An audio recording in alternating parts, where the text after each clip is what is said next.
Welcome back প্রিয় শ্রোতা, আসসালামু আলাইকুম। আপনাদের সবাইকে স্বাগত জানাচ্ছি। আশা করছি আপনারা সবাই ভালো আছেন, সুস্থ আছেন এবং নিরাপদে আছেন। আজকের ঘটনাটি দ্বিতীয় কাতারের। এটি এমন এক প্রতিহিংসার ঘটনা যেখানে একজন জ্যান্ত মানুষের জীবনকে তিলে তিলে ধ্বংস করার জন্য কালো জাদুর আশ্রয় নেওয়া হয়েছিল, যাকে আমরা ব্ল্যাক ম্যাজিক বলি। আমাদের আজকের অতিথি নোয়াখালী বিজ্ঞান ও প্রযুক্তি বিশ্ববিদ্যালয়ের প্রথম বর্ষের একজন ছাত্রী। তিনি আমাদের কাছে তার এই ভয়াবহ অভিজ্ঞতার কথা পাঠিয়েছেন নিরাপত্তার স্বার্থে, এবং তিনি যেহেতু এখনো পড়াশুনো করছেন তাই তার নাম এবং তার বিভাগের নাম গোপন করা হয়েছে। ঘটনাটি শুরু হয়েছিল 2025 সালের সেপ্টেম্বর মাসে নোয়াখালীর সোনাইমুড়ি উপজেলায় তার নিজের বাড়িতে। চলুন আর দেরি না করে সরাসরি চলে যাই আমাদের অতিথির কাছে আর শুনে নিই তার জীবনের সেই অন্ধকার অধ্যায়ের কথা। আশা করছি আপনি ভালো আছেন, সুস্থ আছেন এবং নিরাপদে আছেন। আমি আমার আসল নাম এবং ডিপার্টমেন্ট গোপন রাখছি, কারণ আমি চাই না ক্যাম্পাসের কেউ আমাকে এই ভয়ঙ্কর পরিচয় চিনুক। আমি নোয়াখালী বিজ্ঞান ও প্রযুক্তি বিশ্ববিদ্যালয়ের প্রথম বর্ষের ছাত্রী। আমার বাড়ি নোয়াখালীর সোনাইমুড়ি উপজেলায়। আজ আমি আপনাদের যে ঘটনাটি শোনাব সেটি কোনো রূপকথার গল্প নয়। এটি আমার নিজের জীবনের সাথে ঘটে যাওয়া এমন এক ট্রমা যার দাগ আমার শরীরে এবং মনে আজও রয়ে গেছে। সময়টা 2025 সালের সেপ্টেম্বর মাস। তারিখটা আজ আর আমার ঠিক মনে নেই, কারণ ওই সময়ের পর থেকে আমার জীবনের স্বাভাবিক ক্যালেন্ডারটা যেন মুছে গিয়েছিল। তখন আমি ঘুণাক্ষরেও জানতাম না একটি সাধারণ বিয়ের প্রস্তাব কিভাবে আমার জীবনকে জীবন্ত নরকে পরিণত করতে পারে। আমাদের বাড়িটা নোয়াখালীর একটু ভেতরের দিকে, দোতলা একটা পুরনো ধাঁচের বাড়ি, চারপাশে অনেক গাছপালা, একটা বড় উঠান আছে। আমি তখন সবেমাত্র নোয়াখালী বিজ্ঞান ও প্রযুক্তি বিশ্ববিদ্যালয় চান্স পেয়েছি। জীবনের প্রথম বর্ষ, ক্যাম্পাসের নতুন পরিবেশ, নতুন বন্ধু, সব মিলিয়ে আমার সময়টা স্বপ্নের মতো কাটছিল। পরিবারেও আমাকে নিয়ে সবার অনেক আশা। আমি দেখতে বেশ সুঠাম স্বাস্থ্যের অধিকারী ছিলাম, গায়ের রং ফর্সা, আর সবার মতেই আমাকে বেশ সুন্দর দেখাতো। সেপ্টেম্বর মাসের মাঝামাঝি সময়, হালকা গরম আর বৃষ্টির একটা ভ্যাপসা আবহাওয়া। তখন হঠাৎ একদিন আব্বু এসে বলল যে আমার জন্য একটা বিয়ের প্রস্তাব এসেছে। ছেলে কুমিল্লার, তারা বেশ প্রতিষ্ঠিত পরিবার, ছেলের নিজের ভালো চাকরি আছে।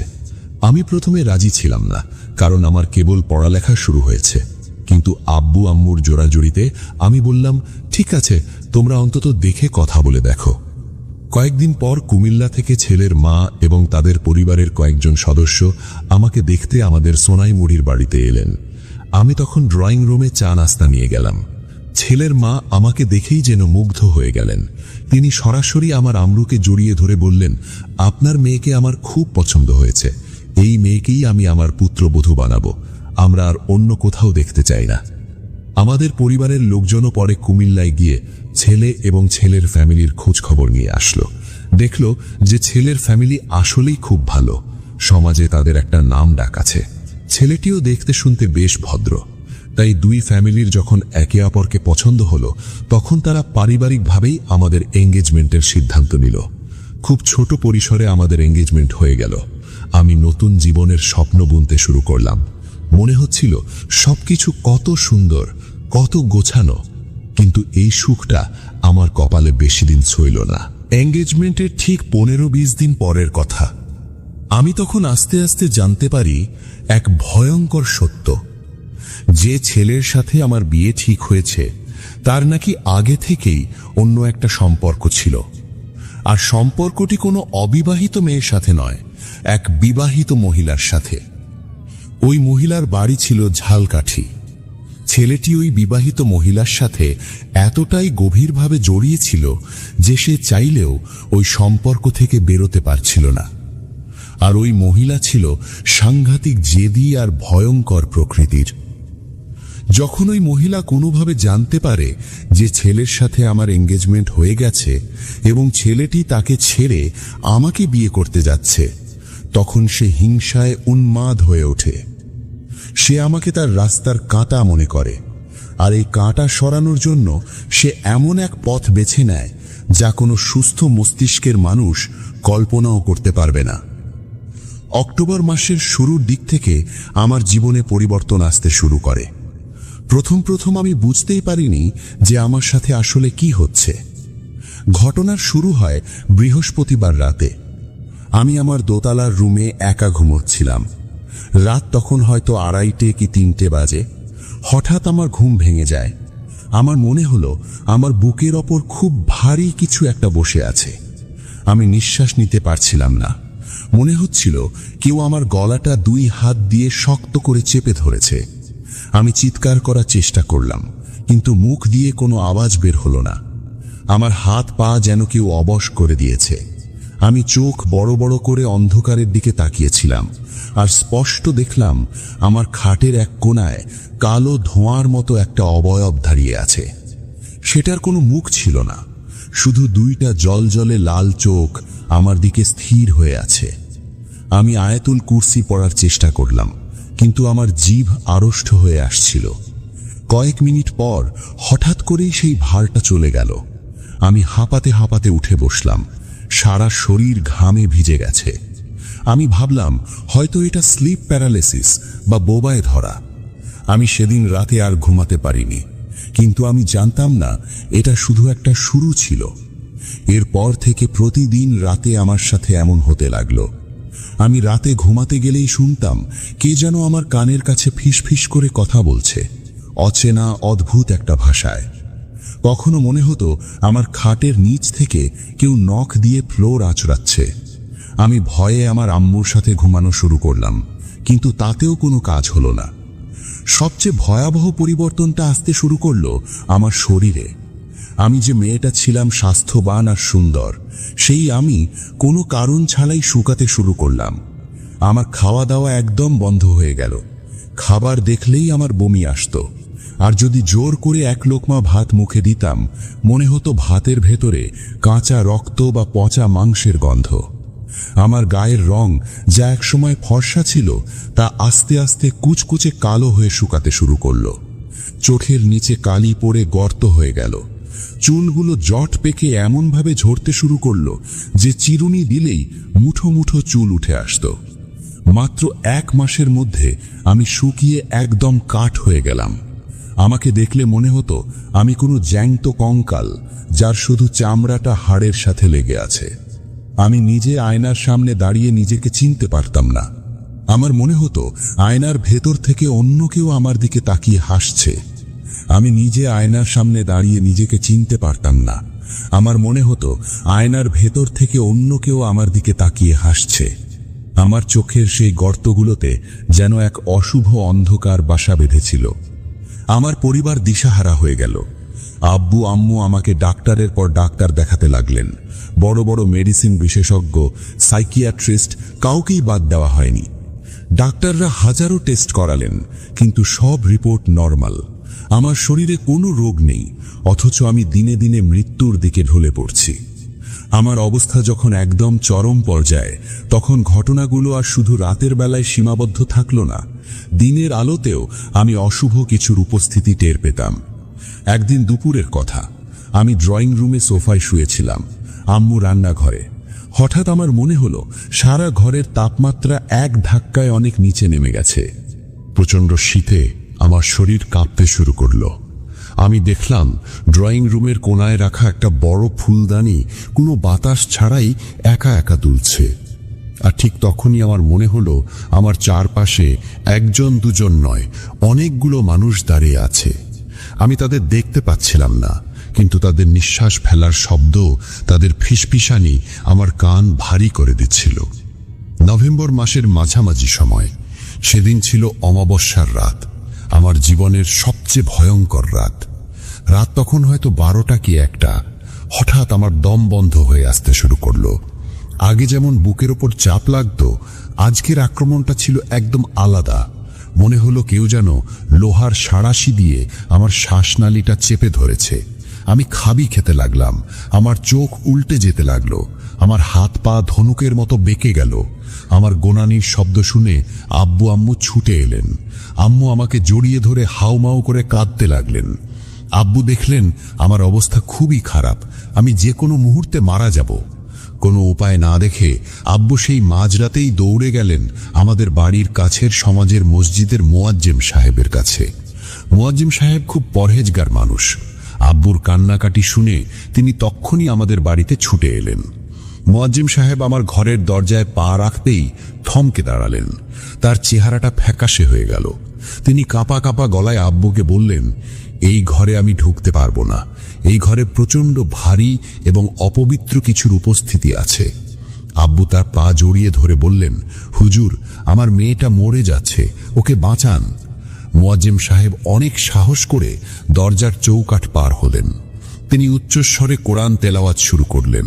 আর ঠিক তখনই ঘটল সেই হাড় হিম করা ঘটনা। মুয়াজ্জিম সাহেব তেলাওয়াত শুরু করতেই আমার গলা দিয়ে এমন এক অমানুষিক গর্জন বেরিয়ে এলো যা কোনো মানুষের হতে পারে না। একটা ভারী, কর্কশ এবং পুরুষালী গলার আওয়াজ। আমি তিনজনের সমান শক্তি নিয়ে আম্মুকে ধাক্কা দিয়ে ফেলে দিলাম। মুয়াজ্জিম সাহেব পিছিয়ে গেলেন। তিনি কিছুক্ষণ চোখ বন্ধ করে কি যেন বোঝার চেষ্টা করলেন। তারপর আব্বুকে বললেন, ভাই, আমাকে ক্ষমা করবেন। আপনার মেয়ের ওপর কোনো সাধারণ আছর নেই। তাকে অত্যন্ত শক্তিশালী ব্ল্যাক ম্যাজিক করা হয়েছে। আর এটা পাহারা দিচ্ছে একটা দুটো নয়, একসাথে 21টা জিন। এই চালান কাটা আমার সাধ্যের বাইরে। আমি যদি জোড়াজুড়ি করি, ওরা আপনার মেয়েকে তো মারবেই, আমাকেও ছাড়বে না। এই কথা বলে মুয়াজ্জিম সাহেব দ্রুত ঘর থেকে বেরিয়ে গেলেন। আমার পরিবারের মাথায় যেন আকাশ ভেঙে পড়ল। আমি বিছানায় পড়ে ছটফট করছিলাম। আমার মুখ দিয়ে ফেনা বেরোচ্ছিল। পরদিন সকালে আমার এক আত্মীয় খবর দিলেন যে পাশের এক উপজেলায় একজন খুব শক্তিশালী এবং বয়স্ক তান্ত্রিক আছেন, যিনি এ ধরনের ভয়ঙ্কর কুফুরি কাটার কাজ করেন। আব্বু আর দেরি না করে তাকে নিয়ে এলেন। তান্ত্রিক মানুষটিকে দেখলেই কেমন যেন ভয় লাগে। লাল চোখ, গলায় অনেকগুলো রুদ্রাক্ষ আর তাবিজের মালা। তিনি আমার ঘরে ঢুকেই সব জানালা বন্ধ করে দিলেন। ঘরের চার কোণায় অদ্ভুত কিছু শিকড় আর ধুনো জ্বালালেন। ধোঁয়ায় পুরো ঘর ভরে গেল। তিনি একটা বড় মাটির পাত্রে পানি নিয়ে তাতে কি সব মন্ত্র পড়তে লাগলেন। এরপর তিনি আমার চারপাশে একটা বৃত্ত আঁকলেন। শুরু হলো এক অদৃশ্য লড়াই। তান্ত্রিক যখন তার পড়া শুরু করলেন, আমার ভেতর থেকে আবার সেই অমানুষিক চিৎকার বের হতে লাগলো। আমি নাকি তান্ত্রিককে গালাগালি করছিলাম আর বলছিলাম, ওকে আমরা নিয়ে যাব, তুই মাঝখানে আসিস না। তান্ত্রিক তখন ধুনোর আগুন থেকে ছাই নিয়ে আমার গায়ে ছিটিয়ে দিয়ে ধমক দিয়ে বললেন, কে তোরা? কোথা থেকে এসেছিস? কে পাঠিয়েছে তোদের? অনেকক্ষণ লড়াইয়ের পর আমার ভেতরের সেই সত্তা হার মানতে বাধ্য হলো। সে যা বলল তা শুনে আমার আব্বু আম্মুর রক্ত হিম হয়ে গেল। সেই সত্তা জানালো, কুমিল্লায় যে ছেলের সাথে আমার এঙ্গেজমেন্ট হয়েছিল, তার সেই বিবাহিত প্রেমিকা এই কাজ করেছে। ঝালকাঠির ওই মহিলা কোনো এক শক্তিশালী কালো জাদুকরকে দিয়ে এই ভয়ঙ্কর চালান করেছে। তান্ত্রিক যখন জিজ্ঞেস করলেন চালান কোথায় করা হয়েছে, উত্তরে সেই সত্তা জানালো এক ভয়ঙ্কর কথা। সে বলল, একটা জ্যান্ত শিং মাছের পিঠ চিরে তার ভেতরে মৃত্যু তাবিজ ভরে সেলাই করে দেওয়া হয়েছে, আর সেই মাছটাকে ছেড়ে দেওয়া হয়েছে একটা বদ্ধ নোংরা ডোবায়। মাছটা যত কষ্ট পাচ্ছে, এই মেয়ের শরীরে তত যন্ত্রণা হচ্ছে। যেদিন ওই মাছটা পচে গলে মরে যাবে, সেদিন এই মেয়েটাও রক্ত বমি করে মারা যাবে। আর আমরা 21টা জিন ওই শিং মাছ আর এই মেয়েটাকে পাহারা দিচ্ছি, যাতে কেউ এই তাবিজ কাটতে না পারে। কথাগুলো শোনার পর আমার আম্মু জ্ঞান হারিয়ে ফেলেছিলেন। তান্ত্রিক বুঝতে পারলেন সময় খুব কম। তিনি বললেন, মাছটাকে তো আমরা খুঁজে পাবো না, তাই আমাকে উল্টো চালান করে ওই জাদুর শক্তিকে এখানেই ধ্বংস করতে হবে। এরপর শুরু হলো তান্ত্রিকের চূড়ান্ত প্রক্রিয়া। টানা 3 ঘন্টা ধরে তিনি অদ্ভুত সব মন্ত্র পড়লেন, আর আমার মনে হচ্ছিল আমার শরীরের ভেতর দিয়ে কেউ আগুন জ্বালিয়ে দিচ্ছে। আমি যন্ত্রণায় চিৎকার করছিলাম। এক পর্যায়ে তান্ত্রিক একটা কাঁচের গ্লাসে পড়া পানি আমার মুখে ছিটিয়ে দিলেন। সাথে সাথে আমার শরীরটা ধনুকের মতো বেঁকে গেল এবং আমি ফ্লোরে লুটিয়ে পড়লাম। আমার মুখ দিয়ে গলগল করে কালো দুর্গন্ধযুক্ত এক ধরনের তরল পদার্থ বেরিয়ে এলো। তান্ত্রিক দীর্ঘশ্বাস ফেলে গামছা দিয়ে ঘাম মুছতে মুছতে বললেন, চালান কেটে দিয়েছি। 21টা জিনকে আমি বোতলবন্দি করে পুড়িয়ে দিয়েছি। ওই শিং মাছের পেটের তাবিজও আর কাজ করবে না। আপনাদের মেয়ে বেঁচে গেছে। সেই রাতের পর থেকে আমার উপর আর কোনো আক্রমণ হয়নি। আমি ধীরে ধীরে সুস্থ হতে শুরু করি, কিন্তু আমার সেই আগের চেহারা, সেই হাসি, সবকিছু ওই অভিশপ্ত দিনগুলো চিরতরে কেড়ে নিয়েছে। আমার এনগেজমেন্ট ভেঙে দেওয়া হয়েছিল। আমি আজও যখন আয়নার সামনে দাঁড়াই, আমার সেই শুকিয়ে কাঠ হয়ে যাওয়া কঙ্কালসার চেহারাটার কথা মনে পড়ে যায়। ব্ল্যাক ম্যাজিকের প্রভাব হয়তো কেটেছে, কিন্তু শরীরের আর মনের ক্ষতগুলো সারতে হয়তো আমার পুরো জীবন লেগে যাবে। আমি আজ আপনাদের কাছে আমার গল্পটা শেয়ার করলাম একটাই কারণে। মানুষের রূপ আর বাইরের ভালো মানুষই দেখে কখনো কাউকে অন্ধের মতো বিশ্বাস করবেন না, কারণ মানুষের ভেতরের রূপটা ওই 21টা জিনের চেয়েও অনেক বেশি ভয়ঙ্কর হতে পারে। সবাই ভালো থাকবেন, সাবধানে থাকবেন, আর আমার জন্য দোয়া করবেন। অবিশ্বাস্য, একটি সাধারণ মেয়ের জীবনে নেমে আসা কি ভয়ঙ্কর এক বিভীষিকা। প্রিয় শ্রোতা, এই ছিল আমাদের আজকের ঘটনা। নোয়াখালীর সোনাইমুড়ি থেকে পাঠানো এক তরুণীর জীবনের চরম এক ট্রমা। প্রেম, ঈর্ষা আর প্রতিহিংসা মানুষকে কতটা অন্ধ করে দিতে পারে, এই ঘটনাটি তারই এক জ্বলন্ত প্রমাণ। নিজের স্বার্থের জন্য, নিজের জেদ মেটানোর জন্য মানুষ কালো জাদুর মতো এক ভয়ঙ্কর পথের আশ্রয় নিতেও পিছুপা হয় না। কিন্তু তারা ভুলে যায়, অন্যের ক্ষতি করতে গেলে সেই ক্ষতির আগুন একদিন নিজের ঘরকেও পুড়িয়ে ছাই করে দেয়। আমি শুধু এতটুকুই বলবো, আপনারা যারা শুনছেন তারা সব সময় সতর্ক থাকবেন।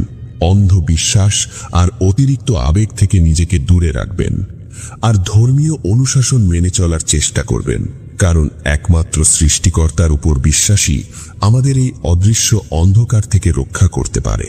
আমাদের আজকের এই রোমহর্ষ ঘটনাটি আপনাদের কেমন লাগলো তা অবশ্যই কমেন্ট করে জানাবেন।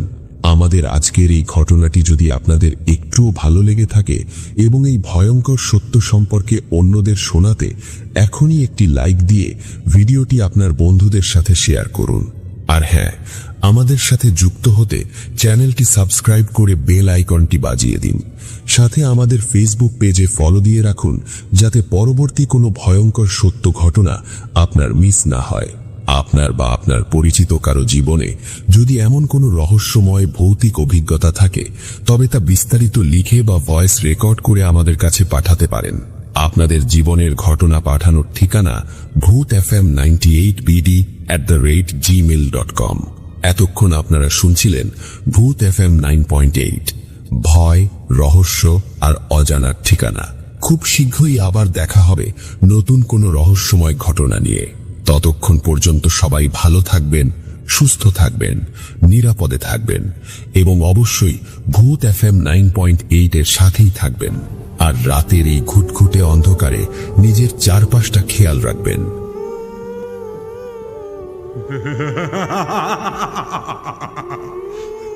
প্রিয় লিসেনার, আজকে আমি আপনাদের মাঝে হাড় কাঁপানো একটি ভয়ানক ঘটনা নিয়ে হাজির হয়েছি। বেশি কথা না বাড়িয়ে চলে যাব সরাসরি ঘটনায়। অভিশপ্ত কলসি, বিষ্ণুপুরের রক্তপুকুর, কুমিল্লা, দেবিদ্বার, বিষ্ণুপুর গ্রাম, সাল 1965। ঢাকার কলেজ পড়ুয়া ছাত্র রাফি ছুটি কাটাতে যাচ্ছিল তার নানা বাড়ি, কুমিল্লার দেবিদ্বার উপজেলার বিষ্ণুপুর গ্রামে। শান্ত সবুজে ঘেরা একটা জায়গা, যেখানে ছেলেবেলায় দৌড়ঝাঁপ করে বেড়াত। এবার সঙ্গে নিয়েছিল তার 4 বন্ধু, জিমি, বাদল, ইমরান আর শামীম। তারা কেউ আগে কোনো গ্রামে যায়নি, কাজেই বেশ উৎসাহ নিয়ে চলছিল। গ্রামে পৌঁছানোর প্রথম দিনেই রাফির নানা তাদের সাবধান করে দিয়েছিলেন, বাড়ির দক্ষিণ পাশে পুরনো পোড়ো একটা বাড়ি আছে, আর তার পাশে বড় একটা পুকুর। সন্ধ্যার পর ওইদিকে ভুলেও যেও না, সোনা আর স্বপ্নের লোভ দেখায়, কিন্তু ফেরত আনে লাশ। রাফির বন্ধুরা এটাকে পুরোটাই গ্রামীণ মিথ মনে করে হেসে উড়িয়ে দেয়। ইমরান বলল, নানা তো আমাদের ভূতের গল্প শুনিয়ে ভর দেখাচ্ছেন, সোনার কলসি আবার কি। রাতটা ভালোই কাটে। পরদিন গ্রামের খোলা মাঠ, নদী, বাঁশবাগানে ঘোরাঘুরি করে। কিন্তু রাতে ইমরান একটা অদ্ভুত স্বপ্ন দেখে। পুকুরের মধ্যে দাঁড়িয়ে একটা ধবধবে সাদা পাজামা পাঞ্জাবি পরা লোক বলছে, তুই যদি চাস, কলসি তোর হতে পারে, শুধু একটা কাটা মুন্ডু দে। ঘুম ভেঙে ইমরান ঘামে ভিজে। সকালে কাউকে কিছু না বলে তারা সবাই মিলে সেই পুরনো বাড়িটার দিকে যায়। বাড়িটা একদম শ্মশান মতন নির্জন। পাশেই সেই পুকুর, যার পানি অস্বাভাবিক কালো আর স্থির। জিমি বলল, চলো ভেতরে ঢুকি, ভূতফুত কিছু না, পুরনো ধাতব কিছু পেলেই বিক্রি করব। শামীম হেসে বলে, কেউ যদি মরে পড়ে থাকে তখন তো তুই বিক্রি হবি। বাড়ির ভেতর ঢুকতেই যেন বাতাস বদলে গেল। দেয়ালে আগুনে পোড়ার দাগ, ছাদে ঝুলছে পোকায় খাওয়া জাল, আর একটা ঘরে দেখা গেল ধুলো ঢাকা একটা সোনালি কলসি। হঠাৎই দরজা বন্ধ হয়ে গেল, আর ঘরের ভেতরে একটা গলা, লোভে মৃত্যু, মৃত্যুতে শপথ। বন্ধুরা ছুটে পালায়। পিছনে তাকিয়ে দেখে পুকুরের মধ্যে একটা দেহ ভাসছে, নিশ্চল, পেট ফুলে আছে। সবার দম বন্ধ হয়ে আসে। তারা ছুটে ফিরে নানা বাড়ি আসে। রাতের বেলা আবার শুরু হয় বিভীষিকা। বাদলের ঘরে দেয়ালের ফ্রেম থেকে রক্ত ঝরে পড়ে। জিমি দেখে জানালার বাইরে দাঁড়িয়ে আছে কলসির ছায়া, চোখে আগুন।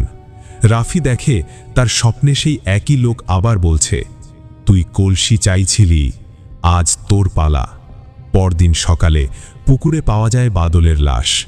তার চোখ দুটো ছিল উপড়ানো, মুখে যেন ভয়ে চেপে বসেছিল। চারপাশে ছিল সোনার কলসির গাঢ় ছাপ। গ্রাম জুড়ে আতঙ্ক ছড়িয়ে পড়ে। রাফির নানা বলেন, এটা ওদের খেলার জায়গা না।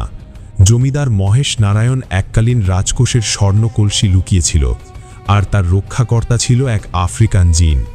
সেই জিন স্বর্ণ রক্ষা করতে মরার পর অভিশাপ হয়ে গেছে। শেষ রাতে রাফি বাড়ির ছাদে উঠে দেখে সেই পোড়ো বাড়ি থেকে ধোঁয়ার মতো কিছু উঠছে। হঠাৎ করেই তার কানে ভেসে আসে বাদলের গলা, রাফি, আমিও এখন কলসির পাহারাদার, তুইও আসবি। রাফি চিৎকার করে ওঠে। চোখ খুলে দেখে সে এখনো বেঁচে আছে, বাকিরা রুমে, কিন্তু দরজায় টোকা পড়ছে। একবার, দুবার। তারা দরজা খুলে দেখে কেউ নেই, শুধু একটা ছোট সোনালি কলসি, যার গায়ে লেগে আছে রক্ত, আর একটা ছোট্ট কাগজে লেখা, শুরু হলো অভিশাপ, এখন পালানোর সময় নেই। ঘটনাটি কেমন লাগলো অবশ্যই কমেন্ট করে আমাদের জানিয়ে যাবেন। সবাই ভালো থাকবেন, সুস্থ থাকবেন। আসসালামু আলাইকুম।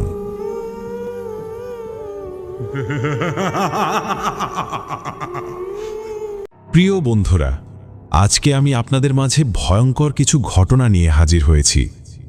চলুন এখন চলে যাব ঘটনায়। রাত তখন গভীর। গ্রামের শেষ সীমানায় ডাকবাংলোর পাশের পুরনো রাস্তা ধরে কেউ একজন এগিয়ে যাচ্ছে। দূর থেকে ঝিঝি পোকার ডাক ভেসে আসছে, মাঝে মাঝে শিয়ালের হুয়া হুয়া চিৎকার।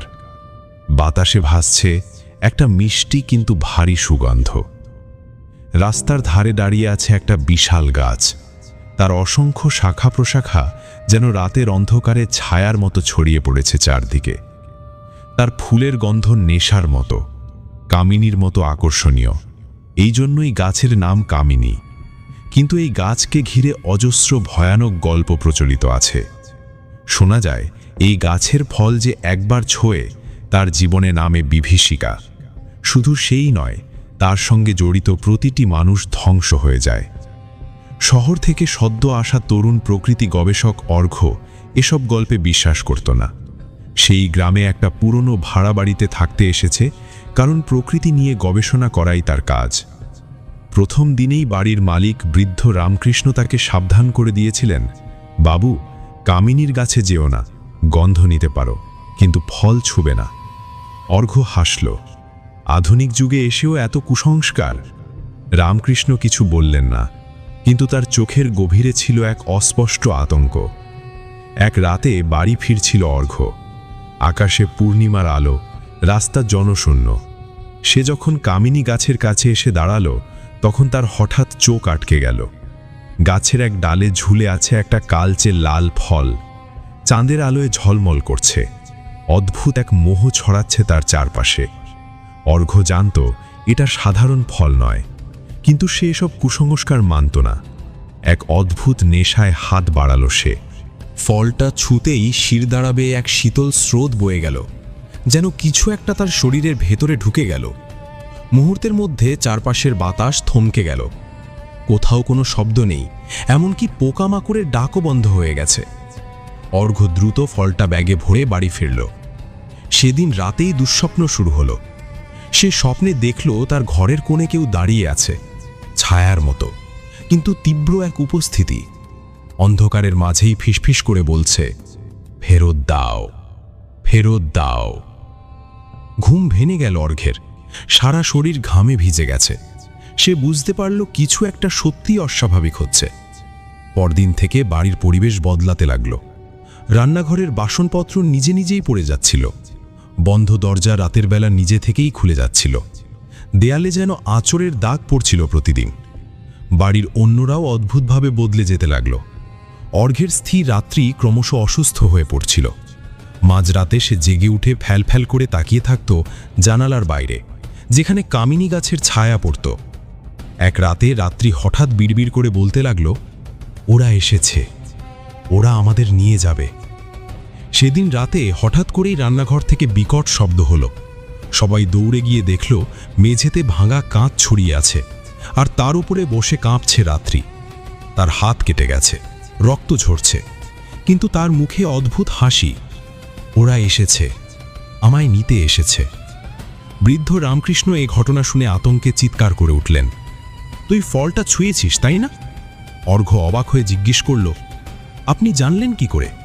রামকৃষ্ণ থরথর করে কাঁপতে কাঁপতে বললেন, এই বাড়ির আগের বাসিন্দা অরুণও ঠিক তোর মতো করেছিল। সে ফল এনেছিল, তারপর একে একে তার পুরো পরিবার শেষ হয়ে গেল। অর্ঘ্য চমকে উঠল। তারপর এক রাতে সে ফলটা ফেরত দিতে গেল। পরদিন সকালে তার লাশ পাওয়া গেল গাছের নিচে। তার চোখ দুটো ফাঁকা ছিল। এই কথা শুনে অর্ঘ্যের গায়ে কাঁটা দিয়ে উঠল। সে সিদ্ধান্ত নিল ফলটা ফেরত দেবে। রাত তখন গভীর। অর্ঘ্য এক হাতে অভিশপ্ত ফল ধরে কামিনী গাছের দিকে ছুটল। বাতাস থমথমে, চারপাশে অদ্ভুত নিস্তব্ধতা, যেন গাছের ছায়ার ভেতর থেকে কেউ তাকে লক্ষ্য করছে। গাছের নিচে এসে ফলটা রেখে দিল সে। সঙ্গে সঙ্গে চারপাশের বাতাস ভারী হয়ে উঠল।